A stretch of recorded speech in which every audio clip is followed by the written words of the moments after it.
nossa sociedade, enquanto sociedade de consumo, a gente pode dizer que é a primeira sociedade, né, que embarca nessa instância com esse vigor, com essa ideia de que precisamos consumir para existir.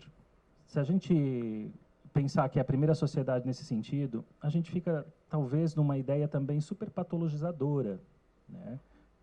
E isso a gente tem visto muito, de que consumir passou a ingressar numa ideia de erro, numa ideia de que, vamos destruir o mundo, a gente está indo para um discurso e para um símbolo, eu vou dizer assim, né, de que vamos engolir o mundo.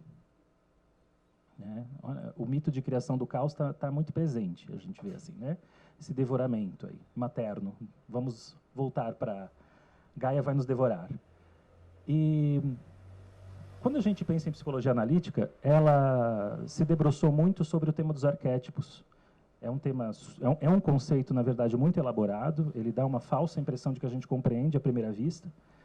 É até difícil de explicar, porque sintetizar é um empobrecimento sempre, né? Mas a gente tenta. Eu diria que a imagem, então, habita em nós, né? A possibilidade de produção de imagens similares habitam em nós, né? E essa possibilidade é que seria, então, a propulsão inconsciente. E essa imagem, ela agrega, ela junta, ela, de uma certa forma, organiza, né, a forma de olhar e de estar no mundo. Então, ela se projeta, a gente pode dizer assim, né? E qual seria, então, nesses mecanismos, será que essa atualização que a gente vem vendo na sociedade, do passado para a atualidade, né? O homem muda tanto assim? Será que essa postura do consumo realmente é uma coisa tão nova, uma revolução ou uma inovação? Essas questões, é importante, eu acho, a gente tentar olhar o que o Gustavo Barcelos, por exemplo, que é da psicologia arquetípica, que é um aprofundamento aí, Lacan está para a psicanálise, assim como Hillman está para a psicologia analítica, né? E o Gustavo Barcelos é um ótimo leitor de Hillman. Ele enfatiza muito, né, que onde é que foram parar os deuses? Ele coloca dessa forma, e quando ele fala nesse viés, obviamente a gente está pensando deuses como metáfora, né, uma metáfora de comportamento, metáfora do existir, metáforas de engrenagens psíquicas, vou dizer assim, para uma forma mais didática de a gente colocar a coisa, né? E aí a gente vê, por exemplo, o consumo mais Áries ou mais Vênus, endereçado à beleza, à sensualidade, né? Ou endereçado à conquista, ou ao trabalho, ao difícil, à parcela, ou acúmulo, né? Então, são vários os vieses possíveis de se pensar consumo, e se a gente também pensar que é no desdobramento do nosso estar no mundo que a gente consegue recolher projeções, então não importa tanto assim se a sociedade, importa talvez seja uma palavra errada, mas independente de qual vai ser a visão de mundo estabelecida, o paradigma estabelecido, ali estará a psique. E ela precisa ser olhada, né? Então, aí a gente entra num termo que a psicologia analítica ela usa muito, né, como um fator talvez principal de elaboração, que é o relacionar-se. Relacionar-se com o inconsciente é recolher projeções, né? É dialogar mesmo com as imagens que a gente enxerga lá do lado de fora.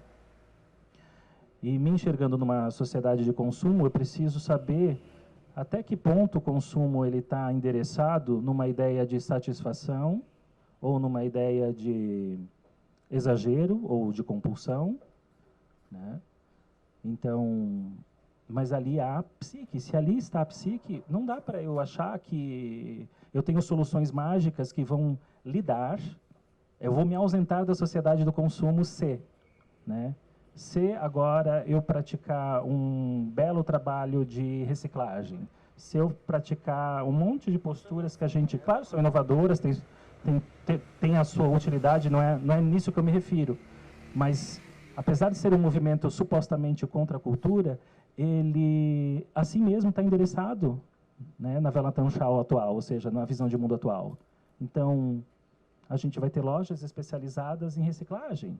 A gente vai ter lojas especializadas no vegano e assim por diante. Ou seja, apesar de a gente sempre tentar furar, né, a lógica, a gente volta para ela, porque ela está aí. Né? E se ela está aí, parece-me mesmo que o jeito é se relacionar com ela. Aí a gente pode chegar numa resposta, sim, criativa, por isso o livre-arbítrio entra, quando eu recolho uma projeção e há uma elaboração, porque eu posso realmente inaugurar uma resposta minha, não uma resposta dada, né? E por isso que assim, né, um dos termos que a gente usa na psicologia analítica, que é o processo de individuação, né? Individuação não é individualismo, que diga-se com precisão, né? Individuação é tornar-se você mesmo, e você mesmo só pode se tornar se você não ser uma repetição de uma questão posta do mundo e respondida coletivamente, né? A gente só pode ser a gente mesmo se a gente, de fato, conseguir exercer livre-arbítrio. E, para isso, é necessário a relação com o inconsciente. Então, relação e eu mesmo, né? Ou seja, eu conseguir me colocar no mundo, são palavras-chave, eu diria assim, né? E, claro, que quando a gente fala esse eu, a gente não está falando num panorama tão egóico, assim, tão narcísico, né? Também narcísico, mas não um narciso doente, né? Que acho que é uma outra marca, talvez, da psicologia analítica, é o olhar não tão patologizador, assim, né? Ele faz um exercício de olhar a psicologia fora do consultório, né? É um exercício o tempo todo de entender como essas coisas estão postas, como o ser humano funciona, enfim, né? E desse modo, eu acho que a gente sai um pouco também da ideia de encontrar CIDs o tempo todo, né? Eu quero tocar ainda em outro ponto, que se a gente pensar que a nossa sociedade judaico-cristã, e essa sociedade ela vem de aí, né, alguns 2000 anos, vem se estabelecendo uma postura bastante masculino-espiritual, da negação da matéria, né, da negação do corpo, portanto, todos esses elementos foram parar aonde, né? Quando existe lata do lixo psíquica? Parece que não, né? Então, lá foi habitar, né, esse campo negligenciado, esse campo sombrio, foi habitar a matéria, né? Então, lá está o feminino na matéria, né? Lá está o mal na matéria, né? Então, o sexo na matéria, né? Está todos lá no campo sombrio, por muito tempo. Ah, não, mas eu sou budista, mas eu sou... Pois é, eu acho que todo mundo pode ser o que quiser, pode se esforçar bastante, mas nascemos num mundo que está posto, né, a nós. E se ele está posto, as engrenagens, todos os resultados de construtos desses anos todos estão ali, né? E a gente estão tão ali, estão tão naturalizados em nós, que nós não sabemos quando é que ele começa e quando é que ele termina, né? Esse é o nosso esforço. E aí vem, num dado momento histórico, né, os alquimistas encontrar, olha só, né, os deuses, ou o elixir da longa vida, ou a prima matéria, ou o ouro da verdade, né, justamente aonde que eles foram investigar? Na matéria. Né? E aí a gente vê as lâminas alquímicas cheias de deuses e deusas, né, o aspecto feminino sendo resgatado, né, tem um monte de símbolos aí abundantes para a gente falar disso, né? Mas onde é que eu quero chegar com isso? Quero chegar no seguinte movimento compensatório da psique. Ao negligenciarmos toda essa maré, né, que deveria estar tida em relação, não, ela foi afogada lá no inconsciente, e agora está retornando, né, num movimento de força brutal, certo? Então a matéria está vindo, vamos dizer assim, ao nosso encontro agora. E agora a gente precisa saber como é que a gente vai responder frente a isso. Se a gente vai negar mais uma vez a oportunidade de dar lugar à alma do mundo, né? Ou se a gente vai se relacionar com ela. Então, talvez, se a gente só for pelo frenesi de colocar o consumo como uma doença, consumismo, né? Aí eu acho que a gente vai perder a oportunidade também. A oportunidade da nossa época, né?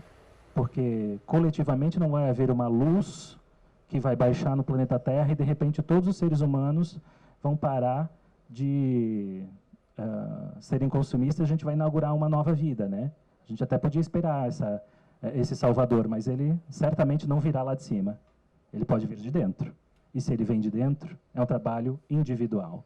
Mas eu intitulei o meu texto como A Sociedade de Consumo a Serviço do Adoecimento e da Segregação. Né? Então, a ideia é falar do consumo como um ato de adquirir. A gente pode pensar o consumo como um ato de adquirir coisas, né? E, em seguida, eu me pergunto, mas adquirir para preencher o quê? Qual é a lógica, então, que estrutura essa sociedade de consumo que a gente está hoje? Né? E quando o Jason fala consumir para existir, né, eu trago um pouco a lógica de que só existe quem consome. E aí a gente está num problemão. Porque se a sociedade só reconhece o indivíduo que consome, e para consumir tem um capital necessário para isso, né, muita gente fica de fora, a gente pode pensar. Tá? Então, por isso, a sociedade de consumo a serviço do adoecimento e da segregação.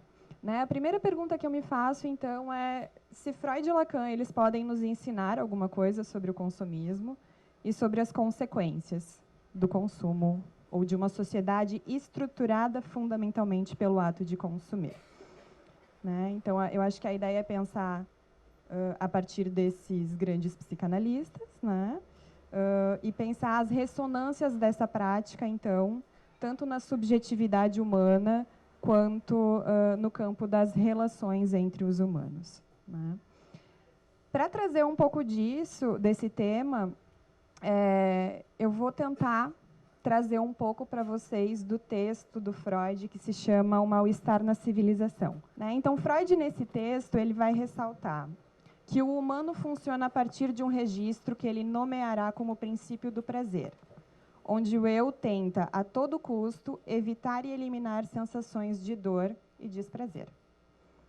O segundo ponto, o humano conhecido como sujeito de desejo é constituído por uma falta estrutural que o condena ao mesmo tempo ao desejo, que é o que o coloca em movimento, né? Vou atrás porque me falta algo, estou em movimento porque me falta algo, né? A gente faz a graduação, a gente faz uma pós, daí a gente tenta entrar no mestrado, daí a gente escreve, daí a gente vê aquela bolsa na vitrine e pensa, é isso que me falta. Aí a gente pensa, mas a vida não é só isso, então eu tenho que viajar, eu vou para a Europa, daí eu dou uma passadinha na Ásia. Então, nesse sentido, assim, de que o desejo que é provocado a partir de uma falta é o que nos coloca em movimento, e ele também vai falar da incompletude. Ou seja, aquilo que eu suponho que vai preencher a minha falta, preenche parcialmente, não preenche por completo.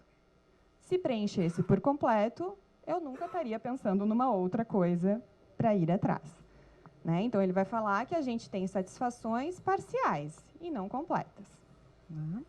Terceiro ponto desse texto. O sujeito de desejo viverá na tentativa de preencher essa falta, pois assim supostamente atingiria a felicidade, aspiração dos humanos por excelência, seja através da ausência de dor e desprazer, ou a partir de vivências de fortes prazeres. E ele também vai nos alertar que a satisfação irrestrita, que a priori é aquilo que a gente sempre procura, né, para atingir a felicidade, mas ele vai dizer que a satisfação irrestrita de todas as necessidades se apresenta como a maneira mais tentadora de conduzir a vida, mas significa pôr o gozo à frente da cautela, trazendo logo o seu próprio castigo. Tá bom, então, Freud, o que significa pôr o gozo frente à cautela? Né? Significa, de modo geral, a dificuldade do humano em renunciar a alguma parcela de satisfação. A gente quer, e a gente quer o tempo todo. Né?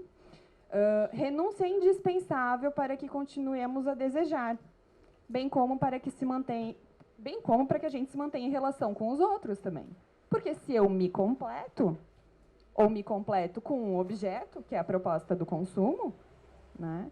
Por que eu haveria de me relacionar com outro, que é extremamente trabalhoso? Né? Porque o outro não é nem um pouco semelhante a mim? Às vezes é, mas na maioria das vezes não, dá trabalho. Dá trabalho se relacionar com gente.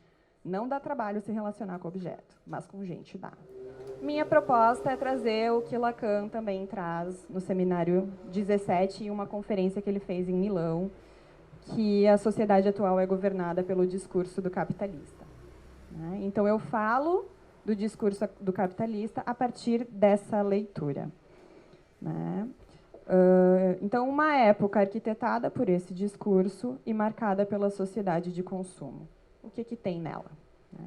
Segundo Baudrillard, essa sociedade é marcada por não nos cercarmos mais de outros homens, e sim de objetos, da recepção e manipulação de bens e informações.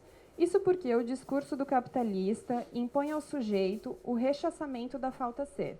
Ou seja, é um discurso que não autoriza aquilo que Freud falou em Um Mal-Estar na Civilização, que a gente é incompleto. É um discurso que ele diz, não, você é completo, você pode ser completo, desde que você consuma, ou desde que você tenha dinheiro. Que é o que o Quinet vai brincar, ele vai dizer. Então, que o discurso rechaça a falta a ser, transformando-a perversamente numa falta a ser rico. Pois o dinheiro, como valor supremo, passa a materializar a detenção do poder. Segundo ponto desse discurso, o imperativo goze, que por ser imperativo dispensa o pensar e a invenção, o que potencializa a obediência e o conformismo. Terceiro, uma nova economia libidinal a partir da segregação, onde ter ou não ter acesso aos objetos diz se você está dentro ou está fora do laço social. A sobreposição da economia de mercado à ordem social faz com que não haja regulação possível ao gozo que todos nós devemos renunciar, pelo menos parcialmente, para que consigamos viver juntos. E não há regulação possível, pois as leis do mercado são leis invisíveis, o que torna o discurso do capitalista um discurso sem lei, sem interdito e perverso, por prometer e fomentar a ilusão de que a completude é possível. Dessa forma, também Quinet vai dizer que o discurso promove um autismo induzido e um empuxo ao autoerotismo, o que conduz efetivamente à decepção, tristeza, tédio, nostalgia do ser completo e a diversos tipos de toxicomanias, entre outras várias psicopatologias próprias desse discurso. Outro impacto social desse discurso, que tem como lema gozar sem empecilhos, é a produção de uma cultura da indiferença, pois onde tudo é possível, não há diferença. Não há, inclusive, a diferença entre humanos e objetos, humanos e números, humanos e bens. Elke Matos refere quando revela que as relações atuais são marcadas pelo cálculo e pelo interesse, características que remetem à economia de mercado. Diz a filósofa que estamos num mundo onde não há mais contato, não há encontro e, consequentemente, não há engajamento na relação e no cuidado com os outros. Na mesma lógica, Badiou fala que o discurso se aproxima da barbárie, pois numa sociedade que aceita abertamente, de maneira amplamente consensual, que o lucro seja o único motor viável para fazer funcionar a coletividade, a norma torna-se ganhar o máximo de dinheiro possível, independente da validade dos meios necessários para atingi-la. Então, é possível dizer que esse laço social, governado pelo discurso capitalista, reduz a linguagem ao comando e dificulta a sustentação de uma ética que resiste à tendência de tamponar a falta que constitui o sujeito e que faz com que o sujeito venha a se relacionar com os outros. Se a gente parar para olhar a arquitetura pode ser uma espécie de diagnóstico histórico para a gente observar de que maneira o consumismo, que é isso que a gente pode chamar de psicopatologia social hoje, ela se inscreve no nosso mundo atual. Se a gente olhar para a história, na Idade Média, por exemplo, mestre Aro, as igrejas eram as edificações mais altas. Depois do Iluminismo, os castelos, na medida em que os reis ganham espaço dentro da conjuntura social, os castelos superam as igrejas. E hoje, se a gente parar para olhar, são os shopping centers e são os grandes prédios de escritórios, as edificações mais altas. Então, a arquitetura pode ser uma espécie de vetor para que a gente faça esse diagnóstico de que não só o consumo, mas, sobretudo, o mercado, né, isso que a gente pode chamar de neoliberalismo capitalista, acaba se colocando como uma imposição, como uma espécie de algo que não se pode fugir, algo do qual, ainda que você seja rípido contra, você não foge. Aquilo que está no ar e que você, ainda que use máscara, não consegue deixar de respirar. Essa ideia de cultura do consumo, gente, não está longe de nós, não está muito longe de nós, vem do século XIX, né? A gente consegue localizar isso no tempo e no espaço, então século XIX, na Europa, especificamente. Nascem as primeiras lojas que vendiam coisas usadas, nascem as primeiras ideias de cartazes fazendo promoção de qualquer coisa, né? E nascem as primeiras vitrines, isso que para nós é hoje muito banal, nasce há 150 anos atrás. Então, se a gente parar para olhar a Revolução Industrial e a ideia de que existe uma linha de montagem, né, e uma espécie de divisão do trabalho pensada para que essa linha de montagem, né, todo mundo que viu, todo mundo aqui deve ter visto pelo menos trechos do Tempos Modernos do Chaplin, né? Então essa ideia de linha de montagem e de divisão do trabalho é que está, digamos assim, no nascedouro desse negócio que a gente hoje está aqui discutindo, que é o consumo e o consumismo. Por que está no nascedouro? Porque, na medida em que se acelera a produção, como rebote disso, como efeito refratário a isso, eu tenho que também estimular a que essa produção seja consumida. Se se produz de maneira rápida, é necessário consumir, senão não precisaria produzir rápido. Então, isso associado a uma espécie de efeito, eu diria assim, efeito alucinógeno que começa a nascer nos anos 50 do século passado, com a publicidade e propaganda. Tem um seriado bacana no Netflix que chama Mad Men, não sei se alguém já viu, que conta mais ou menos o início da publicidade e propaganda, né? E tem esse efeito alucinógeno, sedutor, a publicidade está sempre permeada por isso.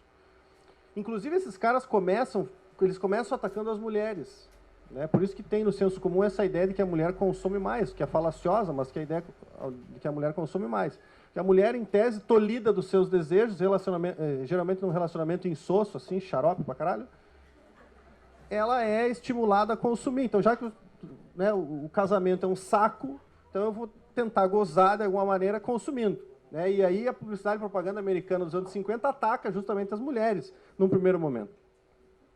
E a gente chega nos dias de hoje com essa ideia de que consumir é uma espécie de imperativo categórico. Consumir é uma espécie de direito fundamental de todos, né? E aqui a gente tem que fazer uma crítica, por exemplo, ao governo do PT. Eu sou de esquerda, mas tem que fazer crítica quando precisa ser feita crítica. Não quero politizar, Taro, mas porque o próprio Mujica fala que, em grande parte das sociedades contemporâneas, se transformou não a população em cidadãos, mas em consumidores, né? E hoje o superendividamento está aí, para confirmar essa hipótese. Ou seja, só consumir basta, né? Só dar crédito para a população pobre basta. Esse imperativo do consumo nos conduz a uma outra chave, que é a questão da rapidez, né? A Lu trabalha com moda e isso me tocou muito assim quando eu comecei a entender como é que funciona a moda, porque a moda é um negócio absolutamente paranoico, né? Você tem o chamado fast fashion, então uma coisa que hoje é legal, amanhã já não é legal. Você usa essa camiseta, que é legal ser camiseta chumbo, eu descobri que é chumbo e não cinza com a Luísa. E o chumbo daqui a pouco não é mais legal, você tem que usar outra cor, porque o fast fashion é isso, você tem que consumir, descartar, e é um problema o que fazer com essas roupas todas que não são usadas. Bom, isso gera para nós como sintoma, por exemplo, um negócio chamado, gente, não sei se vocês já ouviram falar, chamado obsolescência programada. Vocês ouviram falar esse termo? De todo mundo, né? Aqui é só gente inteligente, por isso eu sempre digo assim, não precisaria falar para quem vem aqui, precisa falar para o pessoal que está no iate. Todo mundo aqui não precisaria ouvir nada do que foi falado aqui. Essa é uma das coisas que me incomodam, assim, mas enfim. Mas o ponto é esse, a obsolescência programada. Então, eu compro uma impressora Epson, comprei uma impressora lá, 300 pila, ela imprimiu, legal, até um pedaço, e depois começou a falhar aquela merda. Por quê? Porque ela está programada para dar errado. Por quê? Porque se ela der certo, eu não compro outra. Simples assim. Simples assim. Então, nós estamos montados dentro dessa estrutura e a gente não tem como fugir disso, porque você precisa de uma impressora para imprimir aqui o texto. Você precisa comprar roupa para poder não precisar da roupa e ter que comprar outra depois. Claro que isso é bacana, é charmoso dizer assim, é muito, consumismo não é legal. A gente olha para o Mujica, por exemplo, que é um cara que defende o anticonsumismo, e ele diz que as pessoas consomem, na verdade, não é dinheiro, não são produtos, é tempo de vida, porque você precisa gastar um tempo da tua vida para trabalhar, para conseguir a grana para consumir. Então, você, na verdade, não gasta grana, você gasta tempo de vida. Ele descobriu isso depois de 15 anos preso na ditadura militar uruguaia. Se vocês pararem para pensar, eu estava fazendo esse esforço, assim. Vamos pegar uma família margarina. Tá? Um homem, outro homem, se a gente é subversivo. Homem, outro homem e 2 filhos adotados. Tá? Vou imaginar que essas 4 pessoas, cada uma delas tem um aniversário, certo? Todo mundo tem o seu próprio aniversário. Então, em tese, vai ter que ter presente para cada um desses 4 seres humanos ao longo de um ano. Tá? Se a gente distribui isso ao longo dos meses, em janeiro você gasta com as férias, em fevereiro você gasta com material escolar, em março tem flor para as mulheres, em abril tem Páscoa, em maio tem dia do quê? Dia das Mães. Em junho acho que não tem nada. Namorados, dia dos namorados, bem lembrado. Julho, daí tem férias de novo, mas aí vamos imaginar que seja o aniversário de uma cria, julho. Agosto, dia dos pais. Setembro, dia do quê? Nada. Setembro, outro aniversário. Outubro, dia das crianças. Novembro, Black Friday. Todo mundo... Quem aqui não comprou nada? Independência não compra presente para ninguém. E no dezembro, Natal. Então, assim, vejam como a estrutura... Porque você se sente culpado, às vezes, se não compra presente. Né? O dispositivo da culpa é um pouco usado aí. O Bauman, nesse livro que está lá no canto, chama... Eu achei legal esse argumento, ele chama de como se o consumo fosse uma commodity. Então, ele usa essa ideia de comodificação do sujeito, do indivíduo, seja lá como for, para dizer assim, o cara, na verdade, ele não consome porque ele quer possuir aquele objeto. Ele consome porque, no fundo, consumir faz dele um produto mais vendável na sociedade de mercado. Ou seja, eu lembro de um professor, que eu não vou dizer o nome, lá da nossa instituição, Lucas, tu vai saber quem é, que ele comprou um carrão, não tá gravando, mas foda-se. Ele comprou um carrão e ele chegou na sala da direção e dizia assim, olha só, eu me dei de presente esse carrão. Eu não vou dizer o carro, porque senão vai ficar muito... Todo mundo vai saber quem que é o cara. Pelo menos na faculdade. Sabe? Que é uma coisa imbecil. Ele fez uns cursos aí com os caras de autoajuda e achava que ele ter um carro significava se colocar numa condição superior a qualquer outra pessoa. Então, isso confirma o diagnóstico do Bauman, quando ele fala em comodificação do sujeito. Tem uma competição que eu acho que é sádica nesse sentido, né? Meio sádica, porque assim, a pessoa... ela compra uma bolsa, ela compra um carro, daí ela sente um certo prazer em diminuir o outro que não tem aquilo. Então, é uma espécie de sadismo. A pessoa, o workaholic, né, ele trabalha tanto que daí ele chega no final do dia e diz assim, porra, eu trabalhei tanto que eu mereço me dar um sapato. Né? Então, é o álibi do consumo. Tem um outro argumento que eu acho que é tocante. A Márcia Tiburi escreveu um texto hoje, saiu na revista Cult, em que ela fala exatamente isso. Esse argumento me copiou. Mentira. Eu copiei ela. Mas ela usa esse argumento da infantilização, né? De como, por exemplo, o consumismo ele ataca primeiro as crianças. Né? Nesses canais Discovery Kids, assim, que eu tive o desprazer de ver quando vou visitar minha sobrinha, cara, o comercial desses negócios é um troço absurdo, assim. É um bombardeio em cima das crianças, fudido, para que as crianças... Então, a coisa já começa muito cedo. A Márcia Tiburi diz assim, um desejo rápido para satisfazer uma falta de maneira mágica. Essa frase que ela usa. Tem uma doença, um transtorno, a psiquiatria gosta de CID, gosta de, né, dessas coisas, de classificar as coisas, que chama oneomania, né, que é a compulsão por consumo. 3% dos brasileiros têm esse transtorno. A gente olha, 3% é pouco, mas são 6 milhões de pessoas, 3% dos brasileiros, é bastante coisa. E aí, assim, para não me estender também, porque a ideia é a gente ouvir vocês, tá bom, se esse negócio chamado consumismo, né, que é talvez o excesso do consumo, não dá para viver sem consumo, né, acho que isso ficou claro, não dá para viver sem consumir. Mas se essa overdose de consumo que se transforma em consumismo, ela é talvez um mal a ser combatido, a pergunta pode ser, que fazer? O que fazer, né? E eu queria dar algumas sugestões que não são minhas, mas que apareceram sobretudo nesse livro aqui, que é daquela ativista russa que tocou uma música dentro de uma igreja em Moscou, falando mal do Putin, e foi presa pelo Putin, né? Ficou 2 anos numa prisão e ela relata, é um livro belíssimo, recomendo para todo mundo. E ela diz 5 estratégias, ela fala em 5 estratégias para que se possa fazer o que ela chama de ativismo monetário, tá? Primeira delas, 5, daí eu encerro. 5, o dinheiro que nós gastamos em determinados produtos endossa a fabricação, o modo de fabricação e o jeito como esses produtos estão colocados na praça.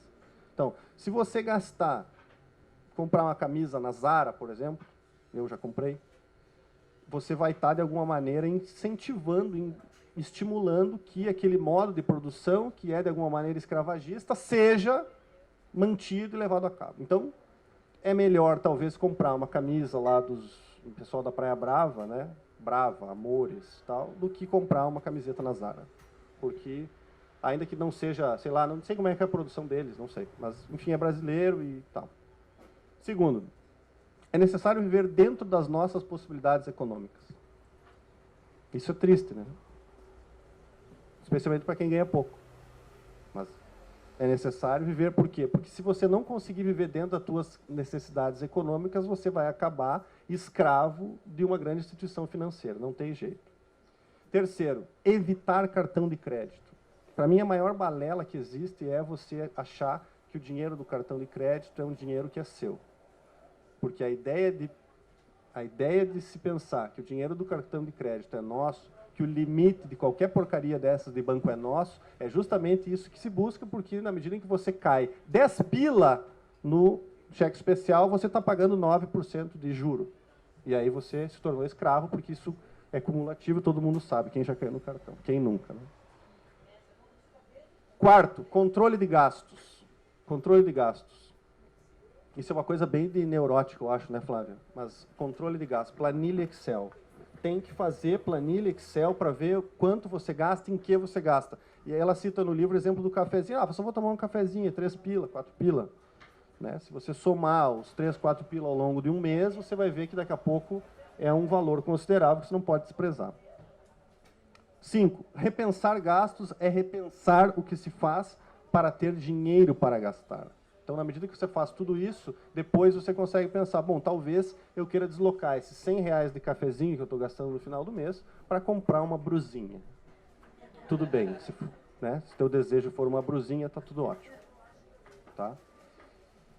E aí a outra coisa que foi da introdução do Quiné, que é um cara que eu sei que é muito legal na psicanálise, mas eu li pouquíssimo dele, que ele diz assim: os imperativos da moda, do consumo, do utilitarismo e do capital não deixam lugar para o ínfimo e o desútil.